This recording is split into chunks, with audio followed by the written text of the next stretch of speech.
It does seem like a lot of the politicians are going to their corners, Charles, at least in this time that at some point right after Newtown it seemed like there was a moment where things were moving, but it seems like the bases on both parties are getting active.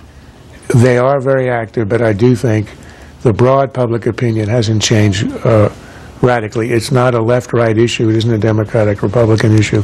There are a lot of Democrats who are pro-gun, as you see it, as represented by many of the senators. So, and I think we're going to end up exactly where we started. We're probably going to try an assault weapons ban. It'll be a little bit tighter. But it didn't work. The numbers on it lasted for 10 years from the mid-90s, and the statistics on it had no effect. And the reason is simple. If we had an honest debate, the gun owners would admit that, yes, of course, guns contribute to homicide.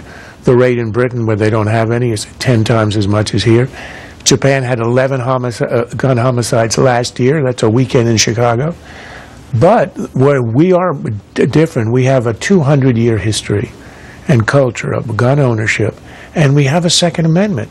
And we have a system that believes that the rights, the Second Amendment and other amendments, predate the Republic. And the point of having a government, as in the Declaration, is to secure the rights. In Britain, you have no such right. The government will control gun ownership. So unless you're willing to confiscate, which would be unconstitutional and would cause an insurrection in the country, as Australia did, these things are not going to have an effect except at the margins. And that's the tragedy here. There are